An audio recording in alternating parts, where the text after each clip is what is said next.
Welcome to Kibbe on Liberty.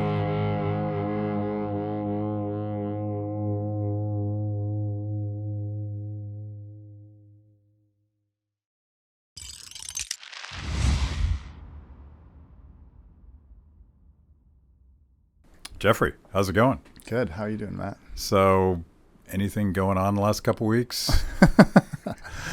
Yeah, I went on three family reunions,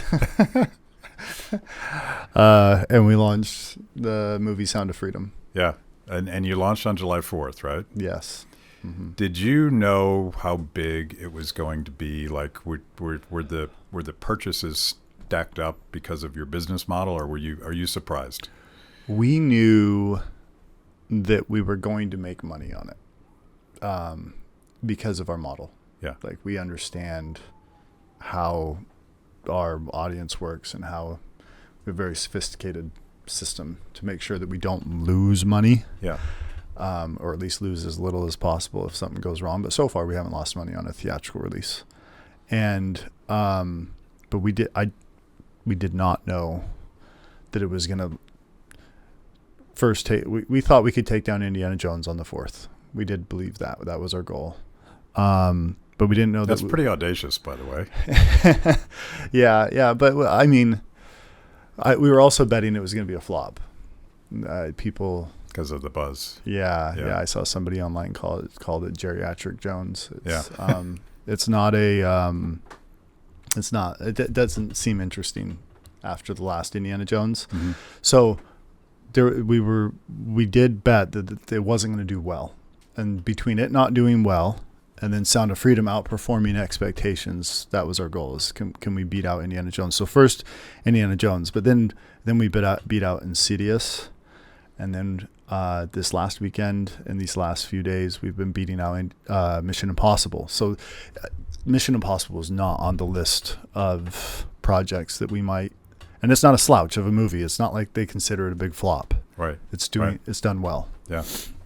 And you're talk a little bit about the growth in viewership from July 4th until, like, I don't know if it's peaked yet, but yeah. So it's the hardest part of getting this movie launched was we went after July 4th, which is technically for an independent studio that's considered suicide. We even had advisors who had worked in the very top of the top studios who were interested in helping. And then when we said, we're going to go for July 4th, one of them, he just said to me, or said to us, he said, if you go on July 4th, I'm out because I don't work on failures and you guys will fail. And so going after July 4th, the hardest part is that all these different movies have contracts in place that they get a certain number of theaters, and those contracts, they can't undo those contracts. And so we basically had to say, well, we've got to beat everybody else at the bottom in order to get our spots. And so we got there, and the first week it was sellouts across the board. You couldn't get into Sound of Freedom. And then they gave us 300 more screens, somewhere around 300 more theaters nationwide. And that jump allowed us to, the next week, actually increase in sales by over 35%. And there's only a few movies that have ever increased in sales at over 35% in their second week. And all of them were on Christmas. Yeah. So this is the first time this has ever happened. And then this last weekend, we were up from our first weekend, even though our total seat counts decreased, because you can have a total number of locations, and in those locations you can have 25 seat auditoriums, or you can have 500 seat auditoriums, and it varies greatly depending on which auditorium you're put in. And so our auditorium shrunk some because Barbenheimer came in, and they're just a force. And so my wife had to explain to me what that word was. I didn't get it. Yeah, it's Barbie and Oppenheimer for those who don't know. And so they came in, and so our seat counts have decreased, but our actual activity is staying strong. And so first week did really well. Second week, up over 35%, second weekend. Third weekend, still better than the first weekend. And I think we're going to keep cranking because the demand is not slowing. Yeah, and you've proven the point to the overlords that allocate theater slots. Yeah. Well, this is the fascinating thing about Hollywood. So Hollywood is a bubble in LA, and then and they have gatekeepers and they've got their systems. Then you have exhibitors. Exhibitors are the theater owners, and they're average people all across the country. Mm-hmm. Thousands and thousands of independent small business owners, and most of them don't actually align that well with Hollywood. And so if you can make them money, they want you. Yeah. Right. But proving that out is a challenge. And creating some product diversity to try to reignite theaters, because I haven't paid much attention, but I just assumed that that COVID killed the theater industry, and I know they probably took a beating, but apparently this past weekend was their comeback. Yeah, this is the true comebak. So since the pandemic, so Sound of Freedom was kind of the first signal of that. It's the first Insidious is like number 6 or 7 or something, I don't know, but Insidious is one of those amazing franchises that goes, and the worst it's rated on Rotten Tomatoes by audiences and critics, the more people show up. Only the first one had any positive ratings. But they're just like a little juggernaut that just keeps going. And then you've got Indiana Jones I don't remember what number it was, and then you've got Mission Impossible number 7, and you have it's just sequel after sequel after sequel, and then Sound of Freedom comes in, not a sequel, completely original piece, and is showing tremendous life. Barbie, original piece. It's not been done in movies, well, not like this before. And Oppenheimer, it's original piece. And so with Barbie being the biggest movie of the year so far, Oppenheimer being a gigantic movie, Sound of Freedom being a gigantic movie, Mission Impossible being a gigantic movie, basically the theaters are full of movies that are selling out. Yeah. And it's completely changing. I mean, if you go on the Reddit threads where there's whole entire Reddit threads that are all just theater employees, they're like, this was the hardest weekend of my life. Yeah. One person said, I aged 10 years this weekend. Wow. So I don't really know I've read a little bit, but I don't really know the story about how you guys, Angel Studios, came upon this project, because this movie was, I know this because I watched the call to action at the end. This movie was completed 5 years ago. Yes. Yeah. And Disney dumped them. Tell me the story. Like, am I getting this right? Yeah. So they initially, Alejandro Monteverde, he originally was writing a movie called The Model, and it was a fictional one that he felt called to do around child sex slavery. Mm-hmm. And he met Tim Ballard and learned that his story was actually better than the story that he was. There was a lot of parallels, but it was better than the actual story that they were writing. And so he said, well, this will help. I think I'm going to adjust. And then Fox picked it up. Fox picked up the movie, and then they got acquired by Disney by the time it was ready to launch. And Disney, for some reason, it didn't fit their branding. It didn't. Right now they say years later, they're Disney's saying we didn't even know this existed. Yeah. Right. There's so many things going on inside the Disney umbrella, but they didn't feel like it fit their brand.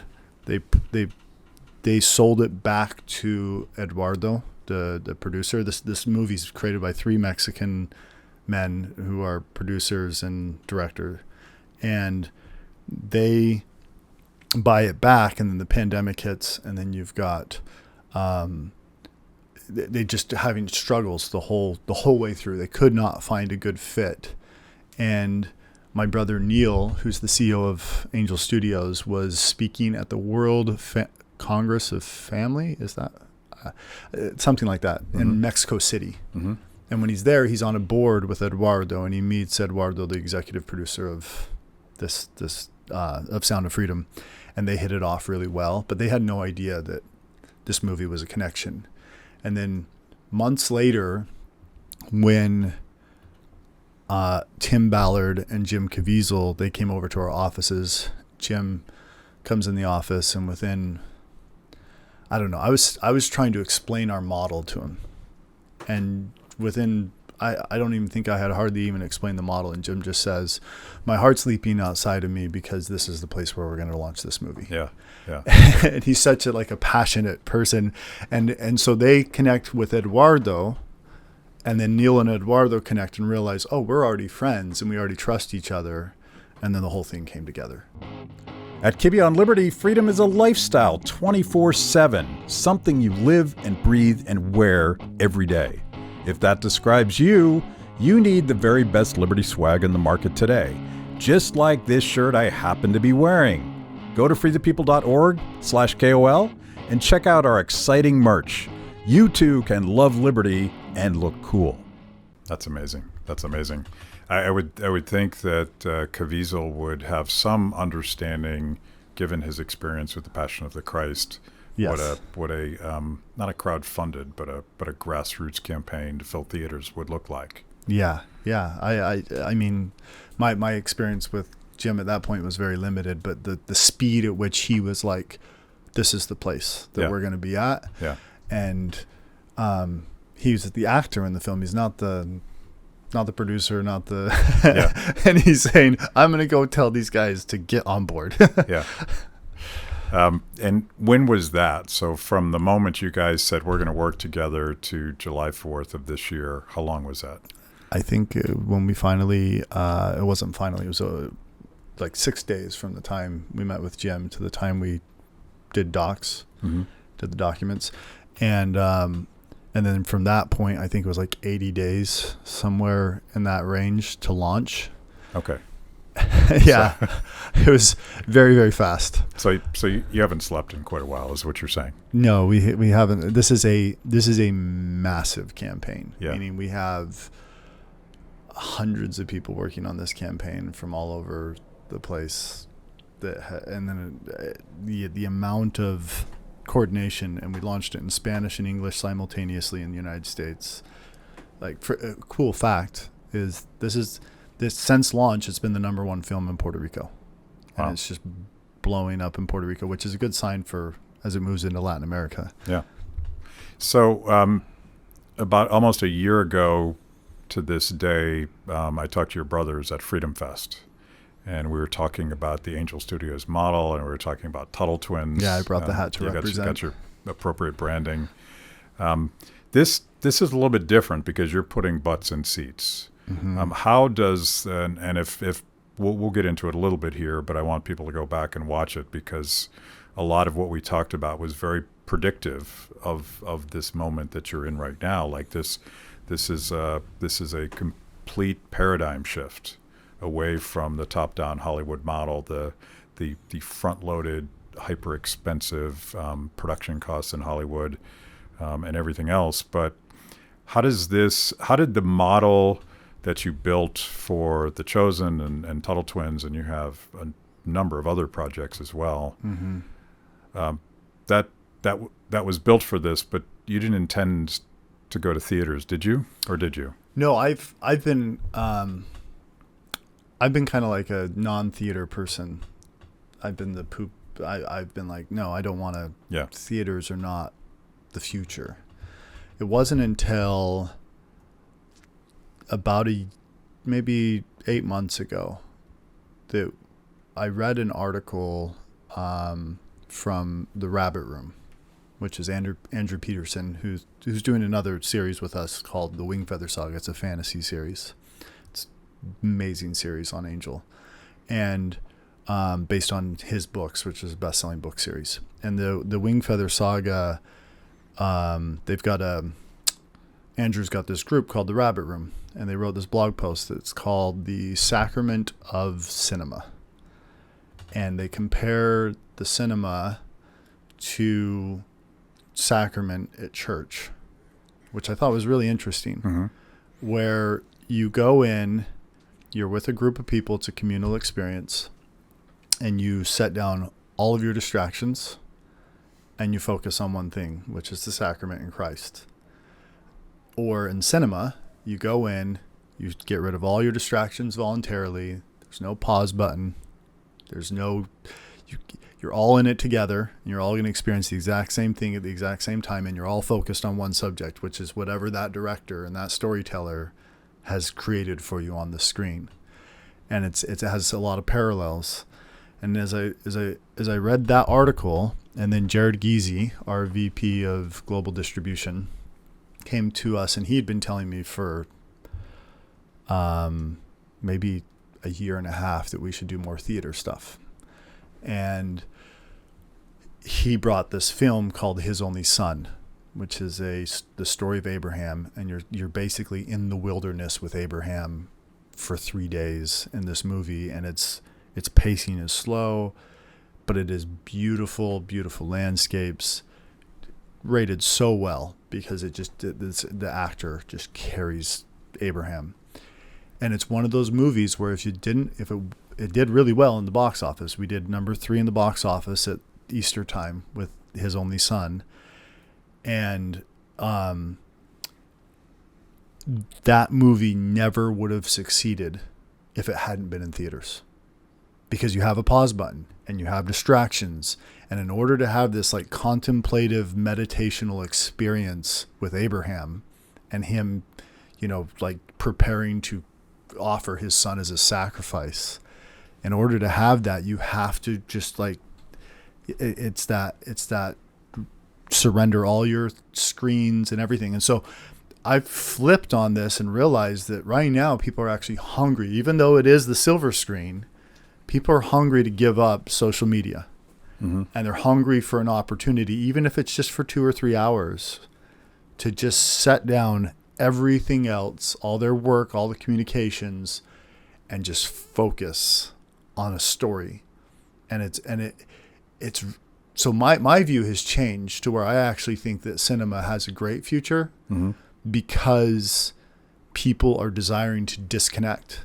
And the theater is the simplest way to have the sacrament of the cinema and completely disconnect and have an experience that lets you escape what the social screens. Yeah, and like I would even take it a step further, and it's a similar point, but particularly after the last 3 years when we were told that we weren't legally allowed to gather. But there was a trend even before. Now it's almost a rebellion. Yeah, it's a rebellion against that.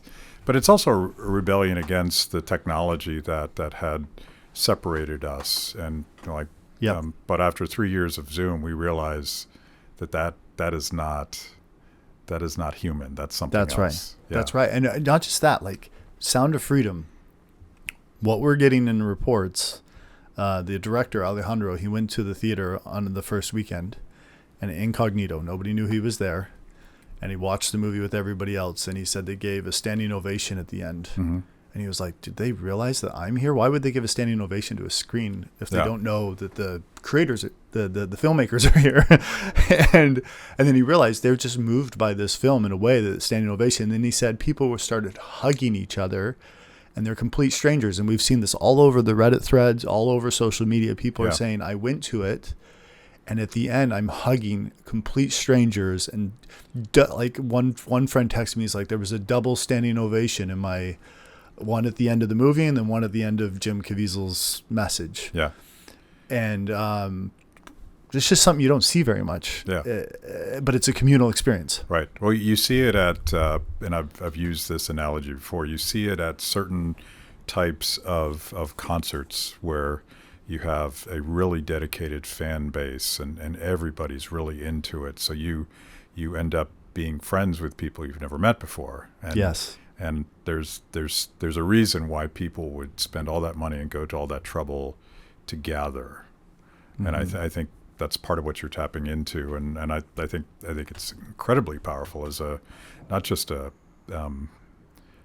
short-term business model, but as a branding exercise for the next project you guys have. Yes. Yeah. Yeah.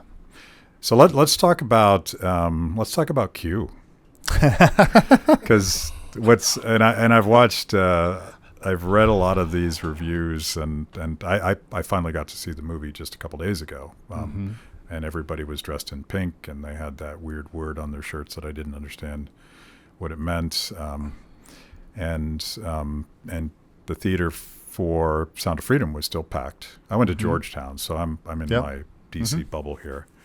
And I've been fascinated this whole time about the hysterical reaction that said this movie was just a big fat conspiracy theory, fever dream of the far right. And first, before we get into that, I got to sort of think that helps you guys, because it was that one blogger, Shoe on Head. Who I think she's really good, right? Yeah, she's very good. Very smart. And she did a very good job of dissecting the more absurd criticisms, but she ain't no right-winger. No, at all. She's not. And she's like, I had to go see this movie because they told me I couldn't. Yes. And so I wonder, like, how much of this, how much of the overwrought hysteria that just seems so absurd on its face, like, does this help? Does the controversy help? Yeah, so I follow Reddit threads. That's one of my go-to spots to figure out what the heartbeat of what's going on. And I saw a thread in, I think it was Oakland, where a guy said, I went to the theater. I was expecting either an empty seats, because these are all just paid for by some conservative billionaire. Yeah. And that they're just astroturfing this. Or I was expecting... By the way, I want to meet that conservative billionaire. I hear about him, but I've never met him. Yeah, we wish we could figure out who it is too. If you meet him, let me know. So but he said, I went in expecting it to be that or a bunch of old white evangelicals, like Bible thumpers. Yeah. And he's like, and I went in and it was completely full of Latino families. Yeah. And he's like, I'm just stunned. I can't even. He's like, maybe it's just because Latino families want the free tickets. And he still had to try to explain away.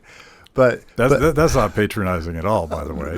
No, it's but the beauty of what's happening is there are hundreds of thousands of people that are paying it forward, and the median number is $30. So there's this gigantic group that's saying, I love this movie, I'm going to pay it forward. And before the QAnon stuff hit, which was a surprise to us. I mean, I had to look up Q. I had to figure out what is. Yeah, me too. I know no more than I wanted to about Q. Yeah, and so they go and we already had sold $10 million of tickets before Media Matters was the very first one to like do a QAnon. It feels like when Media Matters says something, it just like instantly disseminates to people, and you hear it in talking points within 24 hours from all your friends, right? So Media Matters is the evil lair that Q tells us about? Yeah, I don't know. But Media Matters did it like 48 hours before the movie launches, and they hit, and then we start seeing just I didn't know Media Matters did it till like 4 days later. Everybody who has seen this movie knows it has nothing to do with conspiracy theories. Yeah. And so they come out, what Shoe on Head is that? Yeah. Shoe on Head. It's an amazing channel name. Shoe on Head. She's just kids today. Yeah, it's crazy. She's just like, I want my money back. I was expecting a blood-sucking QAnon experience based on all the media, and it was just a movie about child sex trafficking. And so those people went, and then your brand has success. We build brands, right? That's my history. So, your brand has been successful when your fans eat the haters. Yeah. You don't have to eat them for them. Yeah. And so the fans just came in, and you get The Guardian does this big article that's just a rant, and then Bloomberg does one from on the same thing, and then it just starts disseminating and going throughout. But you look in the comments, and overwhelmingly, people are saying this is not true.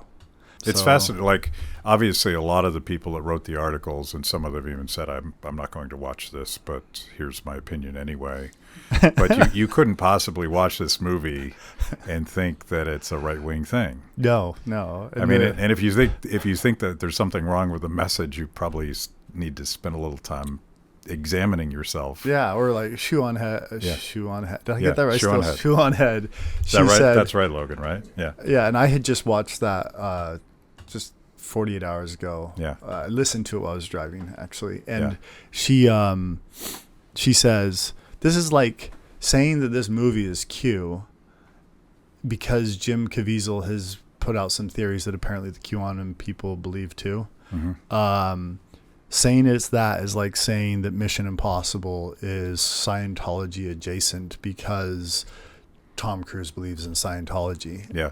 And she's like, he didn't write the movie. He didn't direct the movie. He's just an actor in the movie. But because he believes one thing, then it's...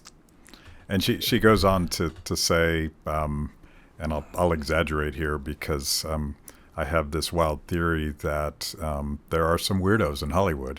Mm-hmm. And so if we're going to judge the quality of the work based on the personality traits of the actors and actresses involved, and God forbid executive producers, I can think of certain names,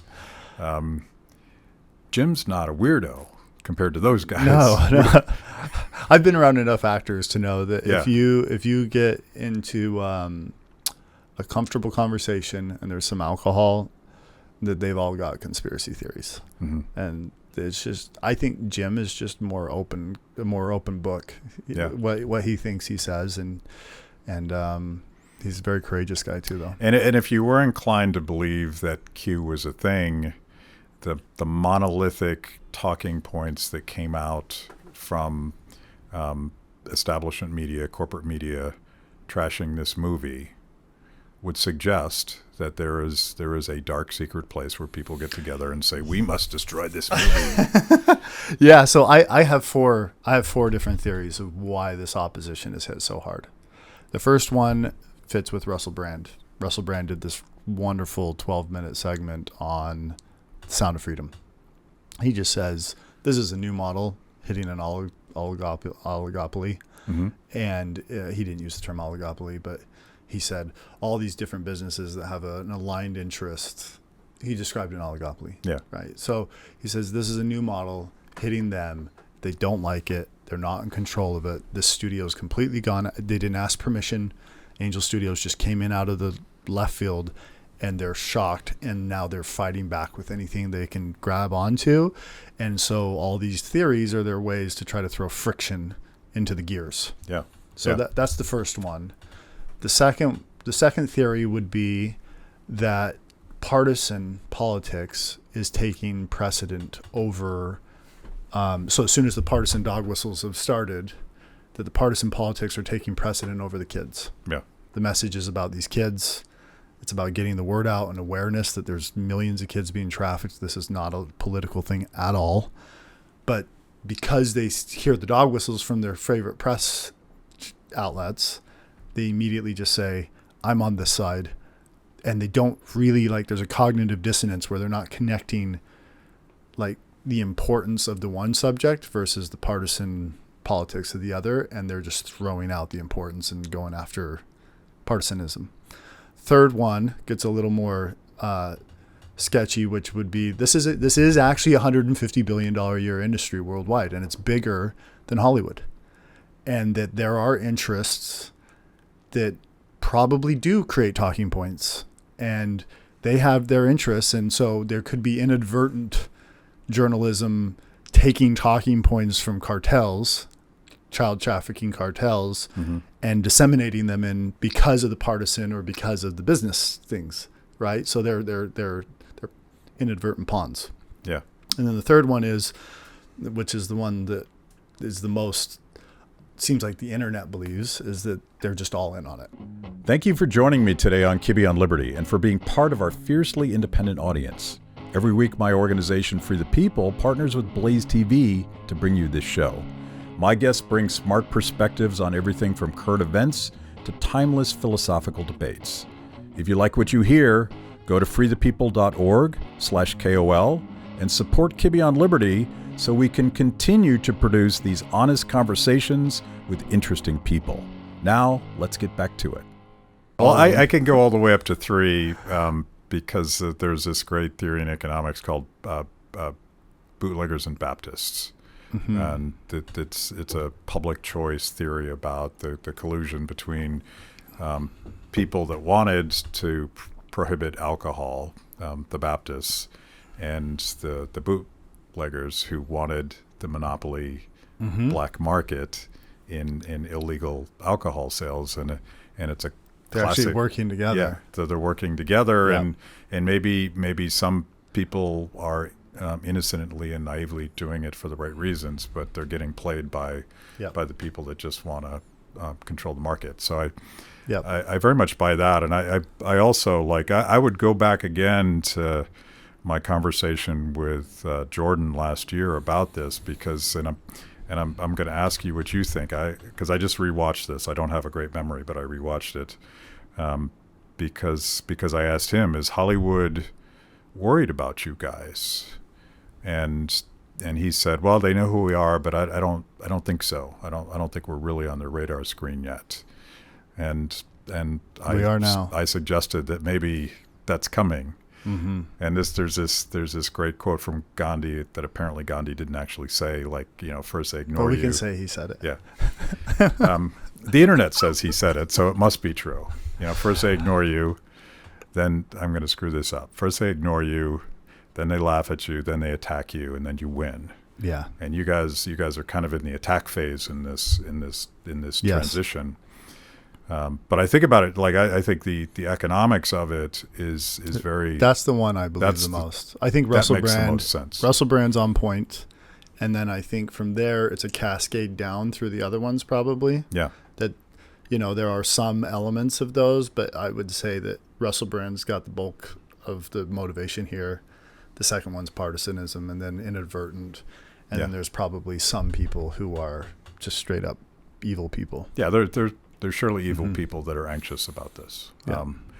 But the question, I want to get into these numbers. We were just talking about them beforehand, but I do think that at this point they realize that their model is broken, and I've never, ever understood why Hollywood had this cartel in the first place. But I guess in the old world of top-down structures, it was just very difficult to work around the system. And you talked earlier about just the ability to get into theaters. That was part of the cartel structure. But the production costs for your competition, Barbie, $145 million to make it. Indiana Jones, $295 million. Mission Impossible, $291 million. Sound of Freedom, $14.5 million. Yeah, and Sound of Freedom was actually less than 10 before they got through all the process of getting it out, right? Yeah. This was a $10 million film, Yeah. and they did the talent of that crew to be able to pull off what they did with that amount is off the charts. I was shocked. I just looked up this number. I was shocked at that because the production values are fantastic. Yes. I would have guessed something much higher. Yeah, Alejandro Monteverde is an underrated director who's one of the best. He's one of the best there is. He can stand toe-to-toe, in my opinion, with any of the greats. So if you can go to market with a film of that quality for $14 million, what happens to Indiana Jones 27? That I'm looking at the price inflation. Will they ever make another? I mean, I realize Indiana Jones is done, but are they going to keep making these mega budget things that just don't perform in the marketplace? It's a good question. I do think that there's been a giant bubble. From what I understand is there's already been a correction and a lot of budgets are shrinking, and you're not going to see, like, if you watch the new Mission Impossible, I haven't had a chance to see it yet because I've been so slammed, but I've been told that it doesn't feel any bigger than the last one, but the budget is way bigger. And And so those budgets are going to shrink back down. And there's something, I think it's Ryan Reynolds who said, no matter how big your budget is, you're going to be out of money and out of time. No matter, it's like a law in filmmaking. Yeah. No matter how big it is, you're going to run out of money and run out of time. Yeah. And so the restrictions that are coming in from the bubble kind of deflating around content will probably make greater art. And it will have higher ROI than this kind of bloated period where you're getting the stuff from the bubble finally coming to market, and they're going to have a really hard time making profits during this different type of market. And so it's the next cycle where filmmakers will be able to make money again, because the funding dollars are going to restrict them down. Yeah. And those restrictions are going to make better art. Yeah. They're going to make better stuff. They're not just having a big budget does not mean a good film. Yeah. So I was wondering about this, watching this movie, because this is not a conservative movie per se, but in some ways it's a Christian movie. That the hero is a Christian and he wears that openly. You guys started with The Chosen. You had success with Abraham. And I think there's power producing Christian content, because you have a community that you can lean on and you can mobilize, and they're already organized. Do you guys have projects, experiments to reach beyond that highly Christian, passionate market? Yeah, I mean, Sound of Freedom's reached way, way beyond it. Some of the memes and stuff you see come out, they're clearly not the core Christian group, the language that's being used. And Tuttle Twins is one that we get lots and lots of people saying, can you guys promise not to turn Tuttle Twins into a Christian thing? Yeah, it's like it's economics. Yeah, it's economics and freedom. And it's okay if you have some characters that are Christians because they did economics, but don't turn this into a Christian thing. And as a studio, Angel Studios, we got our start in dry bar comedy. So that's not Christian. We have 650 comedians, the largest library of stand-up comedy. It is family safe, meaning I would say we're a family values company more than yes, the founders are Christians and we care deeply about that, but we want the content to be anything that amplifies light. Yeah. And so that can fit a huge swath. We have stand-up comedy, largest library of stand-up comedy in the world with dry bar comedy, and we get 1 billion views a year, and it has 150 million viewers worldwide on dry bar comedy. We have The Chosen, which is Christian content. It's the biblical narrative and of the Gospels, and it's got 130 million viewers worldwide. You have Tuttle Twins, which is freedom-oriented. You have Wingfeather Saga, which is a fantasy. It's more like J.R.R. It's Tolkien or C.S. Lewis style. Then you have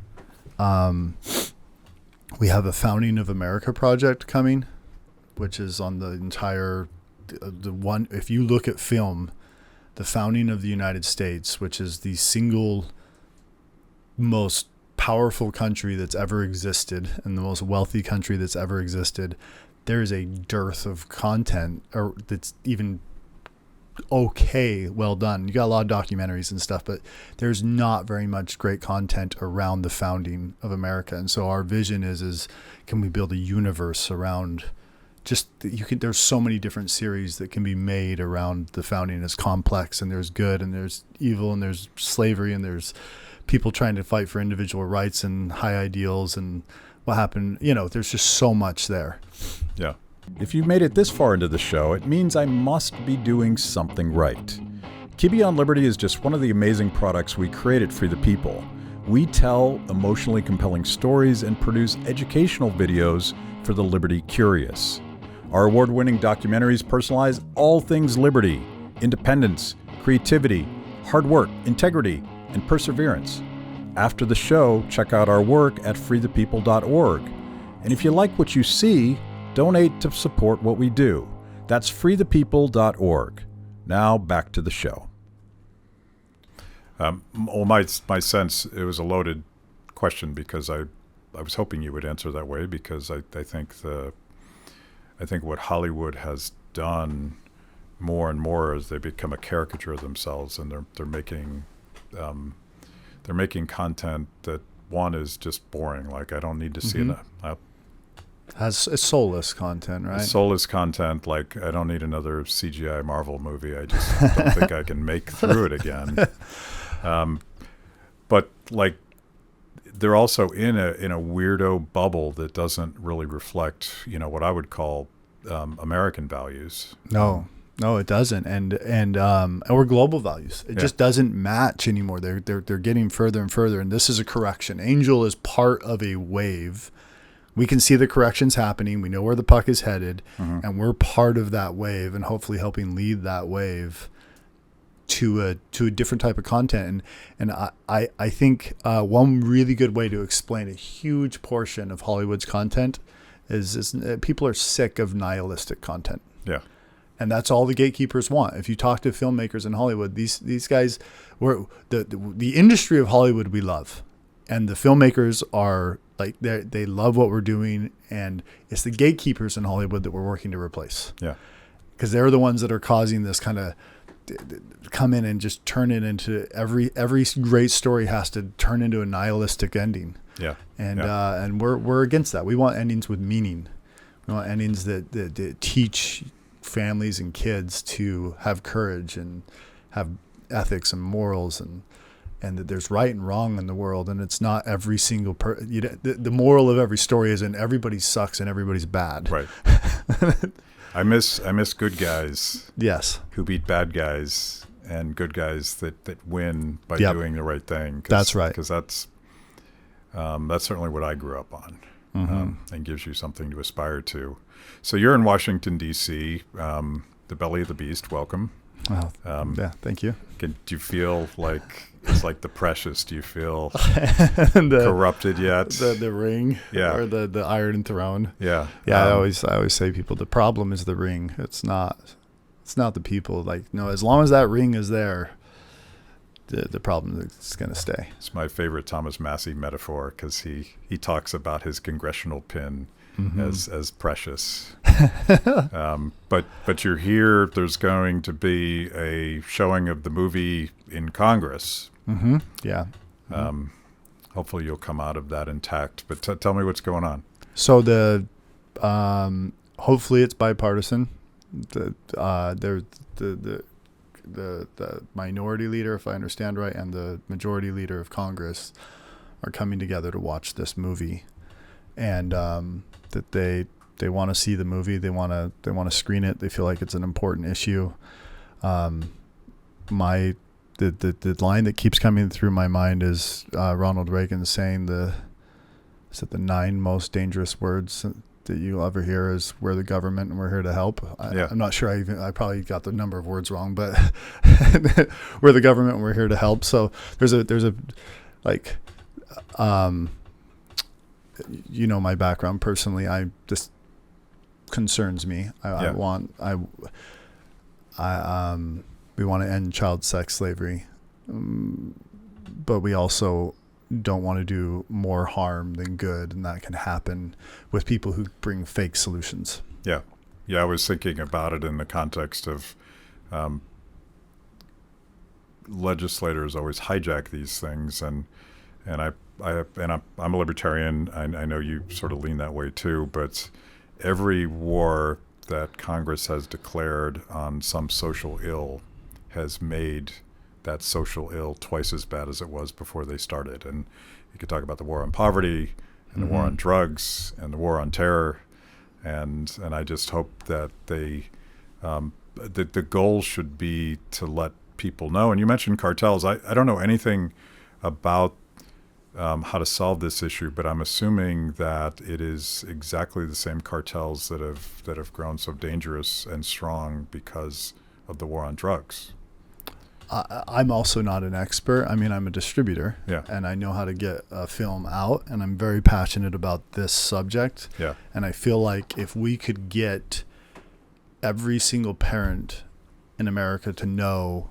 And this movie's 15 years old. I mean, it's the storyline is 15 years old, and these kids, the way that the tactics they use. So my wife's Brazilian, and when we're in the airport in Brazil, there are videos and signs all over. If there's somebody taking you to be in a model in an agency, don't go talk to the police. Yeah. If there's somebody telling you're going to be a soccer star, go talk to the police, because they're not, this is trafficking. Yeah. And they're educating all over Brazil in the airports about this exact same thing. But that's actually an older version of what's happening with child sex slavery. Today, it has to do with, like, what parents need to understand is their kids are being approached through online predators. Mm-hmm. We now have smartphones. We now have, my daughter was with her friend. She's just, she's young, and she was with her friend, and they were on a Minecraft chat, which my kids don't really play that, but because she was her friend, they were playing Minecraft, and then somebody got on and started chatting with them. And then pretty soon there was supposedly a 9-year-old chatting with them, and then said, "Where do you guys go to school? What's your name?" Trying to get information. And then she said she shut the computer and she came and talked to me. Yeah. And that happened during the process of releasing this film. And I was like, okay, let me talk to you about what the risk is here. And so it's kids that, predators grooming kids until they are so upset at their parents at some point, and then they run away from home and they go to the person that they think is their friend. The way is much more sophisticated now. Yeah. And so if this film can educate parents alone on how to protect their own kids, huge win. Yeah. And but I agree with you. I think that there is tremendous danger in Congress trying to figure out how to declare war on this. I think that could potentially end up doing more harm than good if it's not very well thought out and tied to correct principles. Yeah. Shift the power to parents. Knowledge is power. And when I saw it and the call to action, I was just thinking, people need to know. Yes. And people don't know, and that's the mission of this film, and that's what the Caviezel's call to action was. Let's let the world know. Let's help other people see this film. Yes. Yeah. And if you look at Harriet Beecher Stowe in the 1800s, stumbles into slavery.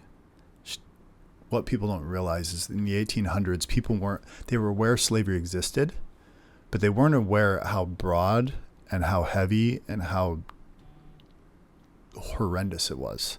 So she stumbles into it while she's traveling, realizes what she's just heard about in the side, and then goes back to her sister and says, "What do I do?" And her sister says, "Well, you write something." So she wrote Uncle Tom's Cabin, and it became the best-selling book behind the Bible.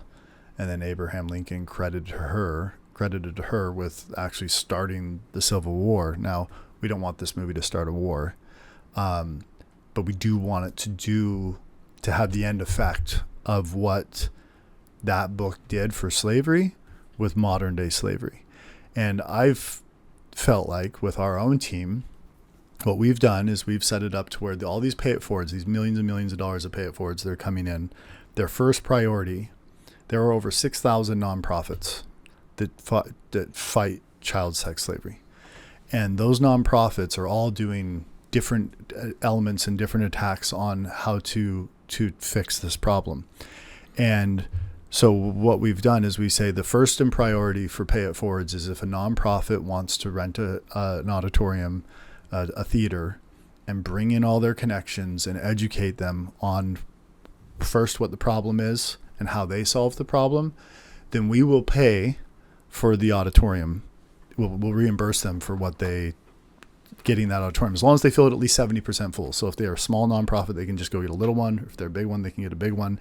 And then they can raise their own money and use this film and the hotness of this film to bring people into these private showings and have And that's the first priority for Pay It Forwards, is help all these nonprofits. But the idea is there's no specific nonprofit.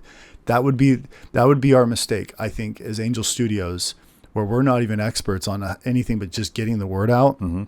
Is picking a nonprofit as a winner would be a big problem. And so we're trying to say every single nonprofit that's got the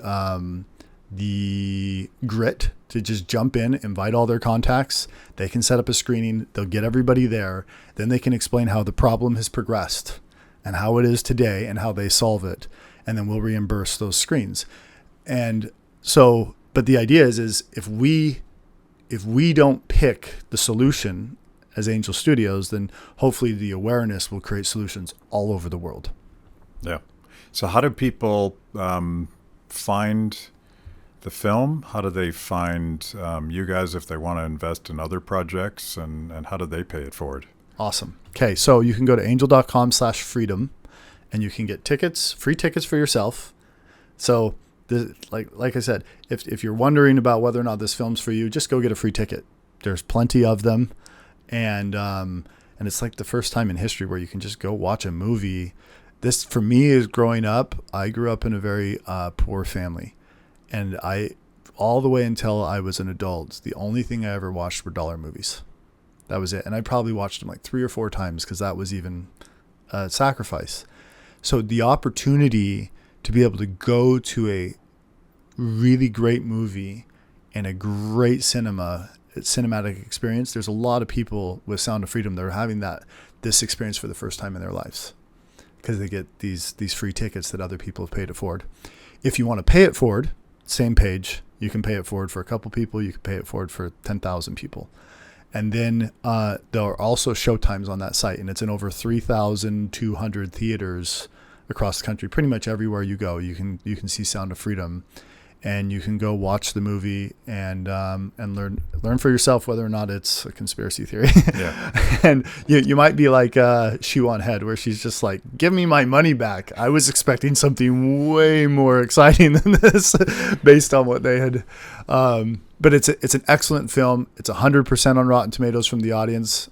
Well, it might be 99, 100, usually sitting at 100, which is the highest rated movie of its scope ever from the audience.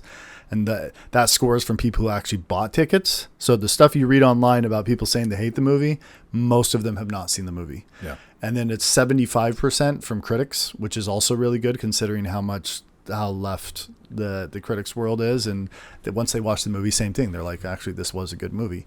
And it just means that Q has taken over the critics community as well. They're everywhere. Yeah, the Q has infiltrated the Hollywood critics. So that's how you just go watch it and give tickets to your friends. Like if you're teenagers, go grab a bunch of free tickets and take your whole entire friend group to the movie for free. Be the hero. Yeah. Cool. That's a good call to action, and we'll leave it there. Thank you. Thank you. Thanks for watching. If you liked the conversation, make sure to like the video, subscribe, and also ring the bell for notifications. And if you want to know more about Free the People, go to freethepeople.org.